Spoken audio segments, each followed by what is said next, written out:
بسم اللہ الرحمن الرحیم اللہم افتح علینا حکمتک وانشر علینا رحمتک یا ذا الجلال والاکرام۔ تو جی محترم طلبہ کرام، ہدایت النحو ہماری جاری و ساری ہے۔ تو قسم اول کی جو ہم نے ایک تقسیم کاری پڑھی کہ اس کے تحت کیا کیا چیزیں آنی ہیں، تو اس کا مقدمہ، اس کی 4 فصلیں اور آخری فصل ہماری جاری تھی، منصرف اور غیر منصرف کے متعلق 4تھی فصل۔ تو آج انشاءاللہ عز و جل اس کے جو بقیہ اسباب، معنی صرف کے جو اسباب ہیں، تو وہ ہمارے امت ترکیب سے پہلے ہو چکے تھے۔ تو آج انشاءاللہ عز و جل جو بقیہ 4 صفحات تقریباً رہ گئے ہیں، تو اس سبق کے اندر وہ کلیئر کیے جائیں گے۔ تو بہرحال سبق کی طرف آئیے، کہتے ہیں امت ترکیب فشرطہ ان یکون علما بلا اضافت ولا اسناد کبعد بکا فعبد اللہ منصرف ومعدی قریبا غیر منصرف وشاب کرناہا مبنی۔ اب یہاں تک یہ ترکیب کے تحت انشاءاللہ عز و جل بات ہوگی۔ اب یہ ترکیب لفظ ہم بارہا سن چکے ہیں کہ ترکیب کریں ترکیب کریں ترکیب کریں، یعنی اس طرح کے جملے ہم سنتے رہتے ہیں اساتذہ سے کہ اس کی ترکیب کریں، اس کی ترکیب ہے۔ تو اب آیا کہ ترکیب سے کیا مراد ہے، ترکیب سے کیا مراد ہو سکتا ہے، کیونکہ یہ نام تو ہم نے سنا ہوا ہے، لیکن غیر منصرف کے اسباب میں سے کیا مراد ہے۔ تو اس میں انہوں نے ٹوٹل یہ ترکیب کی 6 قسمیں ہوتی ہیں۔ تو انشاءاللہ میں عرض کرتا ہوں، 2 انہوں نے اسی عبارت میں لکھی ہوئی ہیں اور بقیہ میں بعد میں عرض کرتا ہوں۔ تو بہرحال کہتے ہیں ترکیب، غیر منصرف کے جو 9 اسباب تھے ان میں سے جو ترکیب ہے، تو یہ غیر منصرف کا سبب بننے کے لیے اور اس کے لیے کیا کیا ضروریات ہیں، کہتے ہیں فشرطہ ان یکون علما۔ تو اس کی شرط یہ ہے کہ کہتے ہیں وہ جو ترکیب ہے جو غیر منصرف کا اپنے سبب کے طور پر لینی ہے، تو وہ علم ہو، یعنی اس کا علم ہونا، نام ہونا ضروری ہے۔ اب نام ہونا کیوں ضروری ہے، اس طرح میں نے پچھلے اسباب کے تحت بھی غالباً بات کی تھی کہ یہ علم ہونا شرط کیوں لگایا جاتا ہے۔ تو اب یہاں پر بھی سن لیجیے کہ جو ترکیب ہے، اب ویسے اصل تو یہی ہے نا کہ ہر لفظ کو علیحدہ طور پر اس کی اصل کی بنیاد پر بات کی جائے، یعنی ایک مفرد ہے تو اس کو مفرد ہی پیش کیا جائے، مفرد کے طور پر لے کر آئیں۔ لیکن جو ترکیب کے طور پر بات کرتے ہیں، مثال کے طور پر عبداللہ کے مثال دی ہوئی ہے، اسی طرح دیگر جو مثالیں دی ہوئی ہیں، تو اب یہ جو ترکیب لے کے آتے ہیں یا کسی جملے کو اکٹھا کرتے ہیں تو یہ عارضی ہوتا ہے۔ اب دیکھیں عبداللہ، اب اس کو جو ہم نے اکٹھا کیا ہے 2 عبد اور اللہ اسم جلالت کو، تو یہ عارض کی وجہ سے، یعنی ہمیں ضرورت تھی، ضرورت کی بنا پر ہم نے یہ کیا ہے۔ تو اب ضرورت کی وجہ سے جو اس طرح کی ترکیب جب جوڑی جاتی ہے تو اس میں احتمال ہوتا ہے کہ یہ کہیں دوبارہ یہاں سے ختم نہ ہو جائے، یعنی زائل نہ ہو جائے، اس کو دوبارہ ہٹا نہ دیا جائے ترکیب سے۔ تو اس کو یہ جو وہم تھا یا یہ جو خیال تھا کہ کہیں یہ ختم نہ ہو جائے، تو اس کو دور کرنے کے لیے یہ شرط بھی لگا دی گئی کہ وہ علم ہو، کیونکہ جب علم کے اوپر ذمہ داری آ گئی، یعنی علم کے طور پر اس کو یہ ذمہ داری سونپ دی گئی کہ یہاں پر ترکیب تو ہے لیکن علم کے طور پر ہے، یعنی علم بھی اس کے اندر ہے، تو اب وہ جو خرابی لازم آ سکتی تھی جس کا وہم تھا، تو وہ یہاں سے پھر وہ ختم ہو جائے گا۔ تو اس وجہ سے یہاں پر علم کی قید لگائی، اسی طرح پیچھے بھی میں نے عرض کیا تھا۔ تو بہرحال شرط اس کی کیا ہے ترکیب کی، کہ وہ علم ہو۔ اب علم ہو تو علم کئی طرح کے ہوتے ہیں، تو اس کی بھی آگے نفی کر رہے ہیں کہ کس طرح کا ہونا چاہیے، کس طرح کا نہیں ہونا چاہیے، یعنی جو ہماری مراد ہے، کہتے ہیں بلا اضافت ولا اسناد، یعنی وہ علم تو ہوگا جو ترکیب آپ غیر منصرف کا سبب مراد لے رہے ہیں، وہ علم ہوگا لیکن اس میں اضافت اور اسناد نہیں ہونی چاہیے، یعنی وہ بغیر اضافت اور بغیر اسناد کے ہوگا۔ جیسے کہتے ہیں بالا بکو، یہ جو لفظ ہے، اب یہ پورا ایک نام ہے لیکن یہ غیر منصرف ہے۔ اب اس کے اندر 2 جو قیدیں تھی نا، ایک تو یہ تھا وہ ترکیب ہو، یہاں پر وہ ترکیب پائی جا رہی ہے بالا بکو۔ دوسرا انہوں نے 2 قیدیں لگائی تھیں عدمی، یعنی 2 چیزیں نہ ہوں، ایک تھا ترکیب ہو، یعنی یہ وجودی تھی۔ دوسری قیدیں لگا رہے ہیں کہ وہ اضافت اور اسناد نہیں ہونی چاہیے اس کے اندر۔ تو اب بالا بکو اس کے اندر یہ دونوں چیزیں نہیں ہیں، لہٰذا یہ غیر منصرف ہوگا۔ اب اس کا اعراب کیا پڑھیں گے، کاف حرف جر والا مراد لیں تو پھر آگے جو ہم نے اعراب پڑھا غیر منصرف کا، یہاں پر وہی مراد ہوگا، کا بالا بکا، آخری حرف پر یعنی کاف پر اس کا اعراب ظاہر ہوگا۔ آگے مثال دے رہے ہیں، 2 مثالیں دیں گے اس پر کہ جو بلا اضافت اور بلا جو الا اسناد ہے، یعنی لا اسناد، ان پر ایک مثال دیں گے جن کے اندر یہ کمی کی وجہ سے وہ منصرف ہوں گے، غیر منصرف نہیں ہوں گے۔ تو اب دیکھیے آگے عبداللہ، یہ جو لفظ انہوں نے بتایا ہے نام، تو یہاں پر ترکیب تو ہے، یعنی ہے تو مرکب ہی نا، عبد اور اللہ اسم جلالت سے یہ مرکب ہے، ترکیب ہے، لیکن اس کے اندر کمی کیا ہے؟ ہماری جو اوپر شرط تھی نا کہ علم ہو، یعنی یہ نام بھی ہے ترکیب بھی، دو سبب تو پائے جا رہے ہیں، ہونا چاہیے تھا اس کو غیر منصرف، لیکن یہ غیر منصرف نہیں ہے، بلکہ کیا لکھا ہوا ساتھ میں؟ منصرف ہونا، یہ منصرف ہے۔ کیوں؟ بلا اضافت والا اسناد میں سے یہاں پر اضافت والی قید نہیں پائی جا رہی، ہم نے کہا تھا کہ اضافت نہ ہو، یہاں پر اضافت پائی جا رہی ہے، اس کی وجہ سے یہاں پر یہ غیر منصرف نہیں ہوگا۔ آگے غیر منصرف کی ایک اور مثال پیش کر رہے ہیں کہ معدی قریبہ، ٹھیک ہے، کاف پر اس کا اگر عطف کریں تو وہ معدی قریبہ، یعنی معدی قریب جو لفظ ہے، تو یہاں پر بھی یہ ترکیب بھی ہے اور یہ علم بھی ہے، ٹھیک ہے، تو یہ بھی غیر منصرف ہوگا۔ آگے مبنی کی ایک مثال دے رہے ہیں کہ شابہ فعل ہے اور کرنا ہا یہ اس کا فاعل ہے، کرنانی یعنی تثنیہ تھا اور ہاضمیری یہ لوٹے کی ایک عورت کی طرف اشارہ ہے، تو اس کا مطلب ہوتا ہے شابہ، مطلب جس طرح نا بڑھاپا آ جانا، تو یعنی اس عورت کے دو گیسو، دو بال، دو جوڑے وغیرہ اس طرح کا معنی کریں گے تو وہ سفید ہو گئے۔ تو اب یہ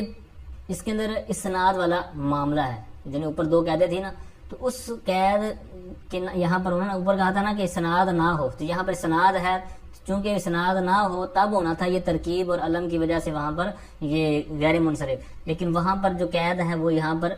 وہ ہماری پوری نہیں آ رہی، یعنی بلکہ یہاں پر اسناد پائی جا رہی ہے، تو اس وجہ سے یہ غیر منصرف نہیں ہوگا بلکہ یہ مبنی مراد ہوگا، ٹھیک ہے۔ تو یہ چند چیزیں تھی جو انہوں نے یہاں پر مثالیں بیان کی ہیں۔ تو اب آئیے ترکیب کی طرف کہ ترکیب، جس طرح میں نے پہلے عرض کیا کہ ترکیب کی کئی قسمیں ہیں، یہاں کون سی مراد ہے؟ تو ترکیب کی جو قسمیں تھی دو یہاں انہوں نے خود بیان کی ہیں کہ ترکیب اضافی اور ترکیب اسنادی، ٹھیک ہے۔ تو حاشیہ نمبر 1 کے تحت کافی زیادہ انہوں نے باتیں کی ہوئی ہیں، تو آخر میں دیکھیے کہتے ہیں کہ ترکیب اضافی اور اسنادی تو یہ انہوں نے اوپر بھی بیان کی ہوئی ہے نا، جس طرح میں نے عرض کیا۔ پھر نیچے والی لائن میں انہوں نے ترکیب وصفی، تعدادی اور صوتی یہ تین یہ بیان کی ہیں، اور اس سے آگے تھوڑا سا جا کر ترکیب امتزاجی، ٹھیک ہے، مزجی امتزاجی، تو یہاں پر جو چھٹی ہے جو میں نے عرض کیا ہے، تو یہ مراد ہے ہمارے یہاں پر جو منع صرف کے 9 اسباب میں سے جو ترکیب ہے تو وہ یہ والی مراد ہے۔ اب اوپر جو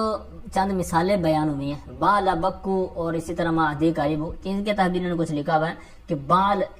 اور بک یہ اس سے کیا مراد ہے؟ تو بال جو لفظ ہے کہتے ہیں کہ یہ ایک بت کا نام تھا، جیسے الیاس علیہ نبی کی نام علیہ الصلوۃ والسلام اللہ تعالیٰ کے نبی ہیں، تو یہ ان کی قوم کا ایک معاملہ تھا، تو انہوں نے اس کو بت بنایا ہوا تھا بال نامی۔ اور دوسرا جو لفظ بک ہے تو اس کا بھی انہوں نے آگے بیان کیا ہے کہ یہ ایک بادشاہ کا نام تھا، جس طرح انہوں نے ان دونوں کو اکٹھا کر کے یعنی ان کی ایک ترکیب بنا دی، ترکیب بنی جب ترکیب امتزاجی، تو پھر یہ نام پڑ گیا ملک شام کے ایک شہر کا، تو ملک شام کے ایک شہر کا نام رکھ دیا گیا، تو اب اس کے اندر ترکیب اور علم یہ پائے جا رہے ہیں، جس کی وجہ سے یہ غیر منصرف ہے۔ اسی طرح آگے اس کا ساتھ میں ذکر ہے معدی قریبہ کا، تو یہ بھی مرکب ہے معدی اور قریبہ سے، اور اس میں جو معدی ہے یہ تشدید کے ساتھ ہے، یعنی معدی، تو پھر اس کے اندر تخفیف پیدا کر دے گی، تو بہرحال یہ جو ہے یہ بھی غیر منصرف ہے، اس کے اندر علم اور ترکیب پائی جا رہی ہے۔ اور شاب کرنا، تو اس کا یہ جو پورا شاب کرنا ہے نا، تو یہ ایک عورت کا نام ہے، لقب تھا، نام پڑ گیا پھر، تو یہ ترکیب اسنادی کی وجہ سے، تو اس کی اصل بھی انہوں نے آگے لکھی ہے کرنانی، کرنانی ظفیرتانی، یعنی اس کے 2 بالوں کے بارے میں یہ بات ہے، تو یہاں پر پھر اضافت کی وجہ سے کرنانی، اس کا جو تثنیہ کی اضافت ہوئی تو یہاں پر نون اس کا اضافت کی وجہ سے گر گیا، ٹھیک ہے۔ تو یہاں پر یہ چند چیزیں انہوں نے جو لکھی ہوئی تھی میں نے آپ کے سامنے یہ رکھی۔ آگے 8واں جو سبب ہے امل الف والنون زائدہ تانی، بہرحال کہتے ہیں الف نون زائدہ تان، الف اور نون جو ہیں زائدہ تان ہوں گے تو ایک نیا سبب ہے، تو اب اس کے نام سے ہمیں پتہ چل گیا کہ زائدہ تان مطلب یہ ہے کہ جو مادہ ہوگا فا عین لام یہ اس سے زائد کوئی عمل ہوگا، یعنی زائد ہوں گے، ان میں شمار نہیں ہوں گے، اگر ان میں شمار ہوں گے تو زائد نہیں ہوں گے، جب زائد نہیں ہوں گے تو لہذا وہ غیر منصرف کا سبب بھی نہیں بن سکتے، اگرچہ ہمیں الف نون نظر آ رہا ہو، اگر زائد ہیں تب یہ مراد ہوں گے اور وگرنہ نہیں۔ تو اب کہتے ہیں ان کانتا فی اسم، اب یہاں پر آگے اس کی پھر دو صورتیں ہیں کہ یہ الف نون زائدان کس میں ہیں اور کس میں نہیں ہیں. تو اب کہتے ہیں ان کانتا فی اسم فشرطہ ان یکونا علما کعمران و عثمان فسعدان اسم نبات منصرف لعدم العلمیت. یہاں پر دو صورتیں، ان میں سے پہلی صورت بیان کر رہے ہیں کہ یعنی اسم کے اندر وہ چیز ہوگی یا صفت کے اندر ہوگی، یعنی الف نون. تو یہاں پر جو اسم کے اندر ہے تو اس کی بات یہاں سے بڑھا رہے ہیں کہ ان کانتا تسنیہ کا یہ صیغہ ہے، یعنی وہ دو پیچھے دو باتیں ہوئی نا الف نون کی، تو یعنی وہی دو جو نون ہیں الف نون جو ہے وہ اگر اسم میں ہے تو پھر اس کی کیا شرط ہے؟ کہتے ہیں اس کی شرط یہ ہے کہ وہ علم ہو، یعنی وہ الف نون جس میں ہے وہ علم ہو. جیسے مثالیں بھی دے رہے ہیں، جیسے عمران، اس میں عین میم را اس کا مادہ تھا یعنی فا عین لام، لیکن آگے جو ہے وہ زائدہ تان ہے. اسی طرح عثمان میں اسم یعنی عین سا میم. ٹھیک ہے، تو یہ دو مثالیں ہیں غیر منصرف کی. دو سبب اس میں کون سے ہیں؟ ایک تو جو ہم پڑھ رہے ہیں الف نون زائدہ تان، دوسرا یہ ہے کہ اس کے لیے جو انہوں نے شرط رکھی کہ علم ہو، تو لہٰذا یہ دونوں سبب ہیں جس کی وجہ سے یہ غیر منصرف ہے. تو اب آگے انہوں نے مثال بیان کی ہے کہ فسعدان، اب اس میں بھی الف نون ہے لیکن اس میں میں نے تنوین پڑھی ہے کیونکہ یہ منصرف ہے. کیونکہ اس کے اندر ایک تو چیز پائی جا رہی ہے کہ الف نون ہے، لیکن دوسری جو شرط رکھی تھی ہم نے کہ وہ علم ہو، تو یہاں پر یہ نام نہیں ہے بلکہ یہ ہے کیا کہتے ہیں اسم نبات منصرف لعدم العلمیت. یہ نبت بولتے ہیں جڑی بوٹی کو، ایک بوٹی، ایک جڑی بوٹی وغیرہ کا نام جو ہوتی ہے. تو یہاں پر یہ اس میں جنس ہے، علم نہیں ہے. تو یہ عدم علمیت کی وجہ سے کہتے ہیں کہ یہ ایک سبب اس کے اندر رہ گیا جو ہمیں نظر آ رہا ہے، تو لہٰذا یہ منصرف ہی رہے گا. آگے بیان کرتے ہیں کہ وَإِن كَانَتَا فِي صِفَةٍ فَشَرْطُهُ أَن لَا يَكُونَ مُؤَنَّثَهُ عَلَى فَعَلَانَةٍ كَسَكَرَانَ فَنَدْمَانٌ مُنْصَرِفٌ لِوُجُودِ نَدْمَانَةٍ. بہت زبردست چیز آگے بھی بیان انہوں نے کی کہ اگر وہ دونوں یعنی الف اور نون زائدہ تان جو ہیں، اگر یہ دونوں کس میں ہوں؟ صفت، فی صفت، صفت میں ہوں، یعنی وہ صفت مان رہا ہے کوئی صیغہ، تو صفت میں ہوں تو پھر کیا چیز ہے؟ کہتے ہیں پھر اس کے لیے شرط یہ ہے کہ اس کی مؤنث یعنی وہ مذکر کا صیغہ ہوگا تو اس کی جو مؤنث ہے وہ اس پر نظر ڈالنی پڑے گی. اگر اس کی مؤنث فعلانہ کے وزن پر ہو جو آپ دیکھ رہے ہیں تو پھر وہ یہ شمار نہیں ہوگا. تو یہی انہوں نے کہا ہے کہ شرط ہو، اس کی شرط یہ ہے کہ ان لا یکونا، کہ نہ ہو مؤنثہ ہو اس کی مؤنث، یعنی جو آپ صفت کا صیغہ بنا رہے ہیں غیر منصرف جس کو بنانا چاہ رہے ہیں تو اس کی مؤنث آپ دیکھیں گے، اگر تو اس کی مؤنث فعلانہ کے وزن پر آ رہی ہے تو پھر وہ منصرف ہی رہے گا. لیکن اگر وہ اس کے وزن پر نہیں آتی بلکہ اس کے وزن کوئی اور آ رہی ہے تو پھر اس کا مراد آپ لے سکتے ہیں کہ یہ غیر منصرف ہے. جیسے پہلے مثال انہوں نے غیر منصرف کی دی، کہتے ہیں جیسے سکران. اب یہ غیر منصرف ہے، کیوں؟ اس کی جو مؤنث آتی ہے وہ تا کے ساتھ نہیں آتی، یعنی فعلانہ کے وزن پر نہیں آتی. بھئی آتی کیسے ہے؟ تو اس کی انہوں نے نیچے بیان کی ہوئی ہے کہ سکرا کے وزن پر آتی ہے، تو لہٰذا یہ غیر منصرف ہے. دو شرطیں لگائی تھی وہ پوری ہیں، کیوں کہ صفت کا صیغہ ہے، اور جو ذات میں شرط لگائی تھی کہ اس کا وہ مطلب مؤنث فعلانہ کے وزن پر نہ آئے تو یہ بھی ٹھیک ہے. تو یہاں پر اس وجہ سے کہتے ہیں کہ یہ غیر منصرف مراد ہوگا. اب آگے انہوں نے اور مثال دی ہے کہ یہاں پر الف نون تو ہے لیکن کمی ہے. کون سی کمی ہے؟ جو بھی شرط لگائی، کون سی؟ فعلانہ کی وزن، یعنی آخر میں تا اور اس طرح پورا وزن جو ہے اس وزن پر اس کی مؤنث نہ آنی چاہیے لیکن یہاں پر آتی ہے. جیسے کہتے ہیں فندمان منصرف لوجود ندمانۃ، یعنی یہ ندمانہ کے پائے جانے کی وجہ، یعنی ندمانہ کے وزن پر اس کی مؤنث آتی ہے ندمان کی، لہٰذا یہ منصرف ہوگا. صرف ایک ہی سبب ہے الف نون جو ہمیں نظر آ رہا ہے، دوسری شرط جو خود انہوں نے بتائی ہے کہ وہ یہاں پر نہیں پائی جا رہی، لہٰذا یہ منصرف ہوگا. اب یہاں پر یاد آپ نے رکھنا ہے کہ ندمان جو لفظ ہے یہاں پر جس وجہ سے اس کو منصرف کہا گیا نا، اگر اس کو مراد لیں بمعنی ندیم، ٹھیک ہے، ندیم کے معنی میں لیں، تو اگر ندیم کے معنی میں لیں گے تب یہ بات مراد ہوگی جو یہاں ساری ہو چکی ہے ندمان کے تحت. اور اگر کیونکہ اس کے آپ کو پتہ ہے کئی الفاظ کے مطلب جو الفاظ ہوتے ہیں ان کے کئی طرح کے معنی مراد لیے جا سکتے ہیں، جس طرح آگے میں کچھ بات عرض کرتا ہوں حسان کے تحت. تو اب یہ ندمان جس طرح ہے تو یہ اس کو ندیم سے لیں یعنی شراب کا ساتھی اور اس طرح کے معنی میں، تو یہ مراد ہوگا کہ یہ منصرف ہے، اس کی مؤنث ندمانہ کی آئے گی. لیکن اگر اس کو بمعنی نادم پریشان پشیمان جو لفظ ہم سنتے ہیں شرمندہ ہونا، تو نادم ہونا، تو اگر اس معنی سے اس کو لیں ندمان کو، تو پھر سب کے نزدیک، یعنی پھر کسی کا اختلاف نہیں ہے، کوئی ایسا نہیں آپ کو ملے گا کوئی اس کو منصرف پڑھ رہا ہے کوئی غیر منصرف، نہ پھر سب کا اس پر اتفاق ہے کہ وہ غیر منصرف ہے، منصرف نہیں ہے، کیونکہ اس پھر یعنی نادم کے معنی ملیں گے تو پھر اس کی وہ مؤنث نہیں آتی فعلانہ کے وزن پر، ٹھیک ہے۔ اچھا، یہ ساری بات اس کے اوپر کلیئر ہوئی۔ تو اب آئیے کہ جو اوپر انہوں نے کہا نا کہ اگر وہ اسم میں ہوں، فَإِنْ كَانَتَا فِي اسْمٍ، اگر وہ دونوں اسم میں ہوں، تو اب یاد رکھیے جس طرح میں نے پہلے بھی ایک دفعہ عرض کیا تھا کہ بعض چیزیں بعض کے مقابلے میں ہوتی ہیں، تو اب یہ اسم کس کے مقابلے میں، ویسے تو ہم نے عبارت میں پڑھ لیا ہے کہ اسم ہے، اور آگے ہم نے بات کی ہے کہ صفت ہے، اس سے تو ہمیں پتہ چل گیا کہ یہ اسم اور صفت کے مقابلے میں، یعنی اسم یہ یہاں پر صفت کے مقابلے میں، یہ پچھلے صفحے کے حاشیے میں انہوں نے یہ باتیں بیان کی ہیں کہ کس کس کے مقابلے میں اسم آ سکتا ہے، جن میں سے انہوں نے پہلی بات بیان کی ہے جو ہمیں بارہا ہم نے جیسے نحو شروع کی تو ہمیں پتا تھا کہ اسم فعل حرف، تو یہاں پر بھی وہی چیز کہ اسم جو ہے کبھی فعل اور حرف کے مقابلے میں آتا ہے، اور کبھی یہ جس طرح میں آپ سے پوچھا آپ کا کیا نام ہے، مطلب آپ کا اسم گرامی کیا ہے، تو مطلب یہ ہے کہ آپ کی کنیت میں نہیں پوچھ رہا، آپ کا لقب نہیں پوچھ رہا، تو یہاں پر کہتے ہیں دوسرا جو طلاق ہے اس کا وہ لقب اور کنیت کے مقابلے میں آتا ہے، یعنی اسم لقب اور کنیت کے مقابلے میں۔ تیسری صورت بھی یہاں سے آگے انہوں نے بیان کیا کہ وہ صفت کے مقابلے میں ہوتا ہے، جس طرح کہ ہم نے پوری عبارت یہ آگے والی پڑھ لی سبق کے اندر۔ اچھا، دوسری بات یہ ہے کہ بعض ایسی چیزیں ملیں گی جس طرح قرآن لفظ ہے، اسی طرح حسان میں نے جس طرح عرض کیا، یا شیطان ہے، اس کے اندر بھی الف نون آپ دیکھ رہے ہوں گے آخر میں، تو اب یہاں پر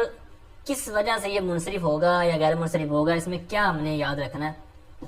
تو اس کا جس طرح میں نے اوپر عرض کیا نا کہ ندمان، اس کے دو اعتبار ہو سکتے ہیں، ندیم کے معنی میں لیں تو پھر کیا خرابی لازم آئے گی، اور بمعنی نادم لیں تو کیا خرابی لازم نہیں آئے گی، تو یہ ساری آپ نے پڑھ لی، تو پتہ چلا کہ اس طرح مراد لے سکتے ہیں، مراد ہو سکتے ہیں اس طرح کے کئی مرادی معنی،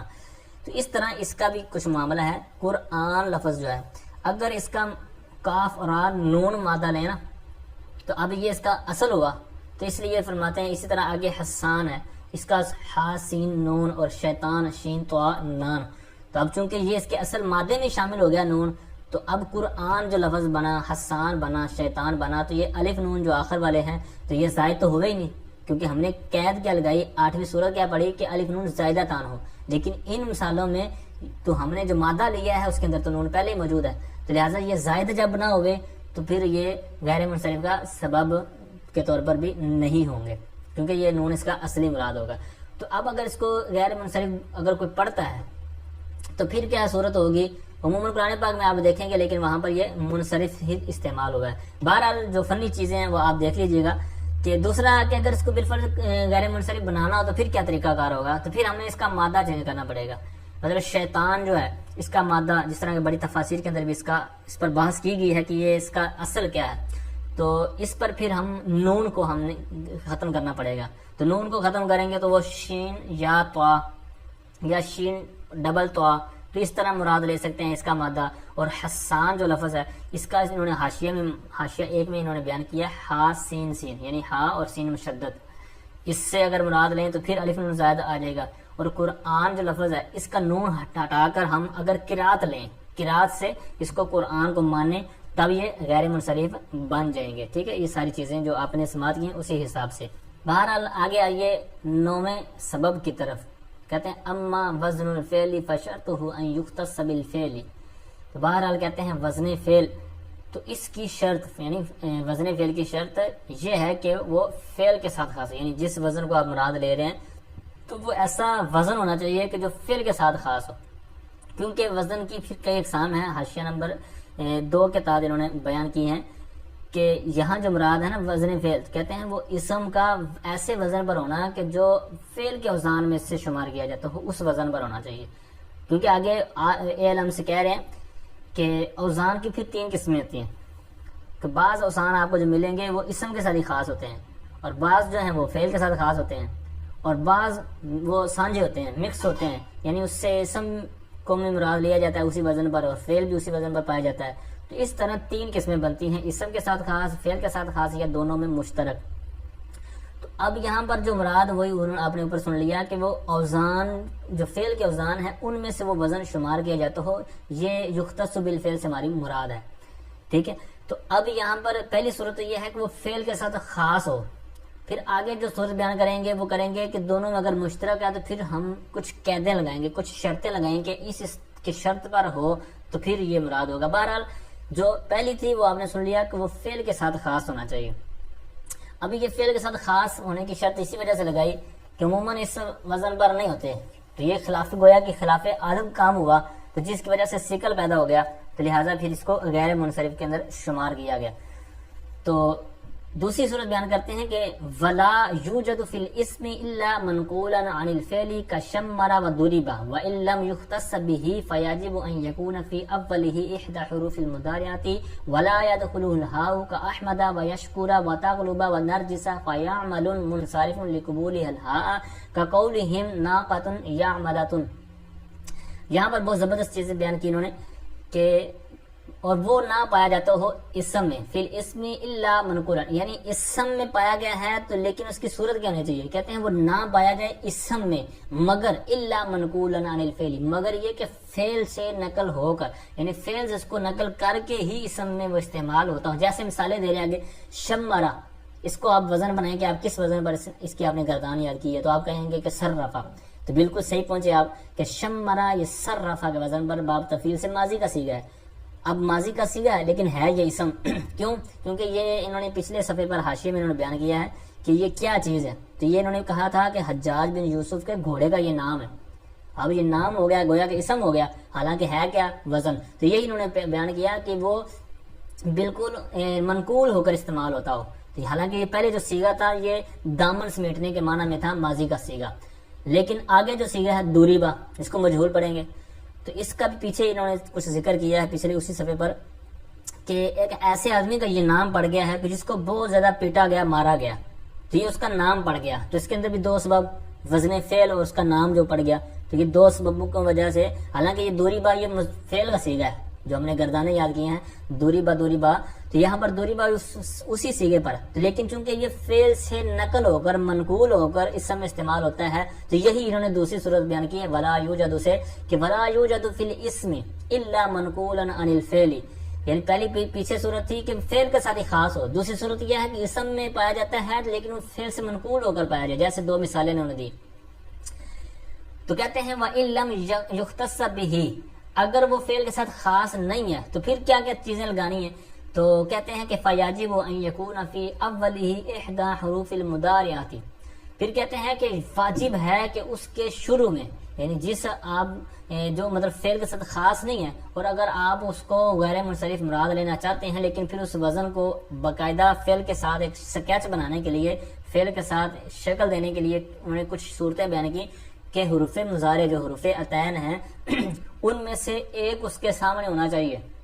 جیسے مثالیں دیے کہتے ہیں اچھا ایک حرف بھی داخل ہونا چاہیے, اور دوسرا یہ ہے کہ وہ ہا کو بھی قبول نہ کرتا, یعنی اس کے آخر میں گول تا ہو جو وقف میں ہا سے بدل جائے تو وہ بھی داخل نہ ہو. ولا یدخلہ الہا, یہاں سے یہ مراد ہے کہ حرف مضارع تو اس کے شروع میں ہے, جس طرح مثال کے طور پر احمد, اس میں حمزہ ہے حروف عطین میں سے, اور یشکر, اور اسی طرح تغلب اور نرجس. انہوں نے چار مثالیں دی ہیں کیونکہ حروف عطین چار تھے, تو ہر حرف سے لے کر انہوں نے ایک مثال بیان کی. تو اب یہ سارے غیر منصرف ہیں, کیوں؟ ان کے اندر نام بھی ہے, اور دوسرا اس کے اندر وزن فعل بھی ہے, اور شرطیں بھی پائی جا رہی ہیں کہ یہاں پر حروف عطین میں سے بھی ہے, اور دوسرا یہ ہے کہ ان کے آخر میں گول تا بھی نہیں ہے جو ہا میں سے بدل جائے, تو لہٰذا یہ اس شرط کے پائے جانے کی وجہ سے یہ غیر منصرف ہو گئے. احمد یہ پتہ نام, یشکر یہ بھی نام, تغلب یہ بھی نام, نرجس یہ نرگس جو پھول ہوتا ہے یہ اس پھول کا نام ہے, یہ اس میں جنس نہیں ہے بلکہ نام ہے. تو اس طرح یہ ان کے اندر دو سبب پائے جانے کی وجہ سے. تو اب یہاں پر جو اوپر ساری صورتیں انہوں نے بیان کی تھی ان سب کے اندر وہ پائی جاتی ہیں, یعنی حروف عطین میں سے جو شرط لگائی تھی وہ بھی پائی جا رہی ہے, اور دوسری شرط یہ تھی کہ ولا یدخلہ الہا, کہ ہا بھی داخل نہ ہو, یعنی جو گول تا ہو ہا میں بدل جائے وہ بھی داخل نہ ہوتی. یہاں پر وہ بھی ہے کہ یہاں پر ان میں نہیں پائی جاتی, لہذا ساری صورتیں پائی جاتی ہیں. تو پھر آگے ایک مثال دے رہے ہیں کہ جس میں ہمیں ظاہری طور پر دیکھیں تو حرف عطین یعنی یا نظر آ رہا ہے, یعنی یا جس طرح یشکور کے اندر یا تھی شروع میں, تو اس طرح اس میں بھی ہے, اور وزن فعل بھی ہے. یا ملو, ہم نے یہ ساری گردانیں یاد کی ہوئی ہیں, لیکن یا ملون پہ آپ تنوین بھی دیکھ لے ہوں گے, پتہ چلا کہ یہ غیر منصرف نہیں ہے, منصرف ہے. اس کی وجہ آگے بیان کرتے ہیں, کہتے ہیں یہ منصرف ہے کیوں ہا کو قبول کرنے کی وجہ سے، کقولہم یعنی جو اہل عرب کا یہ قول ہے، ناقۃ یعملۃ یعنی جو اس کی یعمل کی جو یعملون جو اوپر تھا تو اس کی جو مؤنث ہے وہ یعملۃ یعنی گول تھا اس میں آئی ہے تو یعملہ اس طرح بن گئی، یعنی ہا کو اس نے قبول کیا تو لہٰذا اس کی مؤنث اس طرح لیتے ہیں، یعنی یہ مراد ہوتی ہے بہت طاقت اور قوی جو اونٹ ہوتا ہے تو بہت زیادہ کام کرنے والا، تو اس کے لیے یہ اہل عرب استعمال کرتے تھے، تو لہٰذا یہ گول تا یا ہا کو قبول کرنے کی وجہ سے یہ اس شرط کے تابع نہ ہوا، یعنی جو شرط ہم نے لگائی تھی کہ ولا یدخلوا الہاء، تو لہٰذا اس وجہ سے انہوں نے اس کو اس سے خارج کر دیا، یعنی غیر منصرف سے یہ نکل گیا ہے۔ تو بہرحال یہاں تک جتنے بھی ہم نے اسباب کا وعدہ کیا تھا کہ 9 اسباب ہیں جو مشہور ہیں جو اس متن میں ہم نے پڑھے ہیں، تو ان سب کی ڈیٹیل کچھ نہ کچھ جو یہاں پر بیان کی گئی وہ آپ نے سماعت کی، تو بقیہ پھر جس طرح میں نے پہلے بھی عرض کیا ہے کہ ان کی جو ڈیٹیل ہے مزید جو ان کے اوپر سوالات اعتراضات پھر آگے جوابات ہیں تو وہ انشاءاللہ آگے والی جو بکس ہیں تو ان کے اندر انشاءاللہ پڑھیں گے، تو آپ نے گھبرانا نہیں ہے، پریشان نہیں ہونا، تو جو کچھ بیان کیا جا رہا ہے ان کو آپ نے کم از کم اچھی طرح ازبر کرنا ہے۔ تو اب ان اسباب کے اندر ہم نے چند شرطیں پڑھی ہیں کہ کسی کے اندر ہم نے علم کو شرط رکھا، کسی میں کس کو شرط رکھا، تو اب یہاں پر جن کے اندر ہم نے علم کو شرط کے طور پر پڑھا ہے نا تو وہ، اور اسی طرح 1-2 قاعدے آگے بیان کر رہے ہیں جو کہ بہت ہی اہم قاعدے ہیں۔ تو بہرحال کہتے ہیں کہ وَعْلَمْ أَنَّ كُلَّ مَا شُرِطَ فِيهِ الْعَلَمِيَّةُ وَهُوَ الْمُؤَنَّثُ بِالتَّاءِ وَالْمَعْنَوِيُّ وَالْعُجْمَةُ وَالتَّرْكِيبُ وَالْإِسْمُ الَّذِي فِيهِ الْأَلِفُ وَالنُّونُ زَائِدَتَانِ، یہاں تک ایک بیان ہے، او لم سے آگے دوسری بات کا بیان ہوگا۔ تو کہتے ہیں بہرحال اور تو خوب جان لے کہ ہر وہ اسم جس میں علمیت کو شرط رکھا گیا ہے، یعنی جن کے اندر شرط ہے کہ جب شرط ختم ہو جائے گی تو گویا کہ وہ منصرف ہی غیر منصرف نہیں رہے گا، تو یعنی شرط کے طور پر ہے کہ وہ لازمی جز ہے، گویا کہ شرط نہیں پائی گئی تو گویا کہ اضافات شرط فات المشروط مشہور قاعدہ ہے، اس کے تحت یہ چاروں چیزیں ہو گئیں۔ دوبارہ کہتے ہیں ہر وہ اسم جس میں علمیت کو شرط رکھا گیا ہے تو خوب جان لے، وہ کون سی ہیں آگے گنوا دی سب نے، 4 چیزیں یہاں پر گنوائیں گے جن کے اندر شرط ہے علم ہونا، جیسے والمؤنث بالتاء یعنی مؤنث بالتاء، جیسے طلحہ فاطمہ، یہ ساری چیزیں شروع میں ہم نے پڑھی ہیں۔ تو اب اس میں یہ جو ہم نے کہا تھا نا کہ یہ مؤنث ہے لیکن اس کے لیے شرط کیا ہے کہ وہ علم ہو، اب علم نہیں ہے وہ تو پھر وہ گویا کہ صرف تا کا ہونا ہمیں کوئی فائدہ نہیں دے گا، ٹھیک ہے، یہ ساری چیزیں آگے بیان اگلے صفحے پر بیان آ رہی ہیں۔ تو دوسری چیز ہے کہ والمعنوی یعنی مؤنث بالتاء مؤنث معنوی ہو، والاجمع اور جو اجمع ہو، دوسری چیز والترکیب اور ترکیب جس طرح سبق کے اندر پڑھی، والاسم الذی فیہ الالف والنون زائدتان اور وہ اسم جس میں الف اور زائدتان ہے، ٹھیک ہے، اس کی بھی بات آپ نے پڑھ لی۔ تو یہ 4 جو چیزیں ہیں ان کے اندر جو علم ہے، علم ہونا یہ شرط ہے، جب شرط نہیں رہے گی تو وہ مشروط بھی نہیں رہے گا، تو لہٰذا وہ پھر غیر منصرف بھی نہیں رہے گا۔ بہرحال دوسری صورت کہ شرط نہیں ہے لیکن اس کے اندر پایا جا سکتا ہے، کہتے ہیں او لم یشترط فیہ ذالک، لیکن کہتے ہیں یا پھر ایسی صورت ہوگی یعنی ایسا اسم ہوگا، اوپر تھا کہ ایسا اسم جس میں علمیت شرط ہو، دوسری صورت او سے کہہ رہے ہیں یا پھر ایسا اسم ہے کہ اس میں علمیت شرط نہیں رکھی گئی، پھر ہوتا کیا ہے، کہتے ہیں واجتماع ما سبب، بلکہ اس کے ساتھ کہتے ہیں کہ سبب جمع ہوتا ہے، یعنی وہ جمع ہو جاتا ہے، یعنی علم مع سبب واحد فقط، یعنی ایک اور سبب کے ساتھ۔ جیسے مثالیں ان دونوں کی دے رہے ہیں، پچھلے جو اصول تھا یعنی جس کے اندر شرط رکھی گئی اس کے تحت 4 چیزیں بیان کی، یہاں پر 2 چیزیں بیان کر رہے ہیں، وہ کون سی ہیں، کہتے ہیں وَهُوَ الْعَلَمُ الْمَعْدُولُ وَوَزْنُ الْفِعْلِ، علم جو کہ معدول ہو، جیسے عمر لفظ آپ نے پڑھا ہے، اسی طرح ظفر اور ثلاث مثلث یہ جو لفظ سنے آپ نے، تو ان کے اندر اگر آپ مثال کے طور پر لے لیں کہ عمر، تو اب یہ معدول ہے نا، اسی طرح وزن فعل جو ہم نے پڑھا کہ شمرا دوریبا وغیرہ، تو اب یہ جو وزن فعل ہے تو ان کے اندر جو علم کے طور پر اگر لیں گے تو یہ شرط نہیں ہے، ہم نے یہاں پر شرط نہیں لگائی تھی کہ جناب ادر کے ساتھ جناب علم ہونا شرط ہے یا جناب وزن فعل کے لیے یہ شرط ہے یعنی علم ہونا، تو یہ ہم نے قید نہیں لگائی تھی، ہاں جمع ہو سکتا ہے، جیسے شمرا سیگا تھا جو وزن تھا تو اس میں شمرا ایک وزن فعل ہو گیا، دوسرا یہاں پر علم تھا گھوڑے کا، جس طرح میں نے پہلے عرض کیا، تو یہ 2 سبب ہو گئے۔ اب ہم نے شرط نہیں لگائی تھی کہ وزن فعل کے ساتھ علم ہو، لیکن جمع ہو گیا ہے ایک سبب کے طور پر، تو کوئی بات نہیں، مہربانی ان کی کہ انہوں نے جمع کر دیا ہے، لیکن ہم نے کہا نہیں تھا اسی طرح جو عدول تھے، عدل تھا، تو عمر، تو ہم نے اس کی شرط نہیں لگائی تھی، حالانکہ کیونکہ اگر شرط ہوتا تو پھر گویا کہ اور کوئی نہیں ہونا چاہیے. حالانکہ مسلس جو لفظ سنا یا سلاس جو لفظ ہے، اس کے اندر ایک تو وصف تھا، دوسرا عدل تھا، تو علم کہاں گیا؟ تو پتہ چلا کہ ان میں یعنی معدول میں اور وزن فعل میں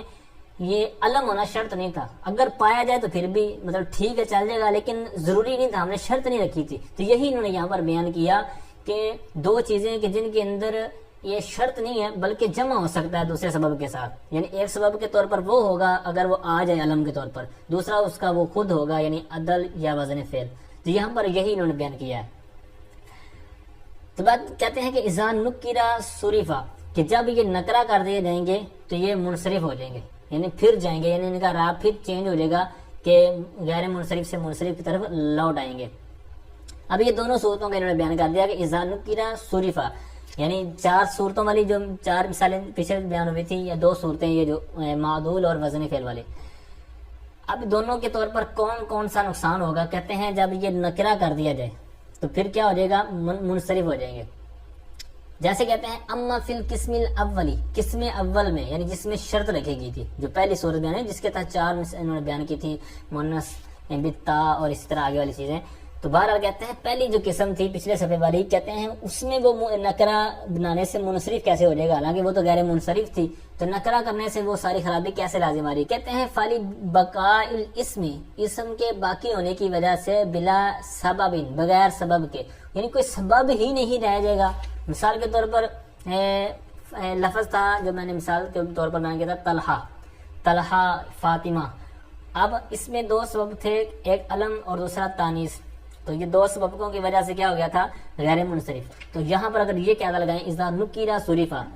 تو اب اس کو نکرا کر دیں، مطلب کہ جو علم تھا فاطمہ، اس کو ہم ختم کر دیتے ہیں، نام کو ہم نکرا کر دیتے ہیں. تو نکرا کرنے سے جب شرط ہی فوت ہو گئی، اس کے لیے آپ نے ایک قاعدہ یاد رکھنا ہے، اذا فات الشرط فات المشروط، جب شرط فوت ہو جائے تو مشروط بھی فوت ہو جاتا ہے. تو یہاں پر بھی وہی ہوا. تو لہذا نکرا کرنے کی وجہ سے، یعنی جب علم نہ رہا تو جب پھر اس کے کہتے ہیں بلا سبب، تو پھر جو اسم تھا یعنی جس طرح فاطمہ، طلحہ جو نام ہے، تو جب علمیت ختم ہوگی یعنی جو شرط تھی وہ ختم ہوگی، تو پھر بغیر سبب کے وہ اسم رہ جائے گا. کیونکہ گول تا کا تو پھر کوئی فائدہ نہیں نا، گول تا تو جگہ جگہ میں نظر آ جائے گی، جس طرح میں نے اس سبق کے تحت بیان کیا تھا، جس طرح مسلماتون وغیرہ وغیرہ. تو یہاں پر گول تا تو پائی جا رہی ہے، لیکن جو شرط نہیں پائی جا رہی تو پھر وہ مشروط بھی نہیں پایا جائے گا، اس کا پھر کوئی فائدہ نہیں ہوگا. چاہے 3 4 آپ مثالیں لے لیں، جتنی مرضی مثالیں لے لیں، تو کوئی فائدہ نہیں دے گا وہ مؤنث کو ہونا. تو جب علمیت شرط ختم ہوگی، تو یہ اپنے یاد رکھنا ہے اذا نکرا صرفا کے تحت. اور دوسری جو قسم تھی جو ابھی اس صفحے میں ہم نے پڑھی، تو اس کے تحت آگے بیان کرتے ہیں کہ وہ اما فی الثانی، بہرحال دوسری مثال میں نکرا کرنے سے منصرف کیسے ہو جائے گا؟ کہتے ہیں فالی بقائہ علی سبب واحد، کہ وہاں پر پھر ایک سبب رہ جائے گا.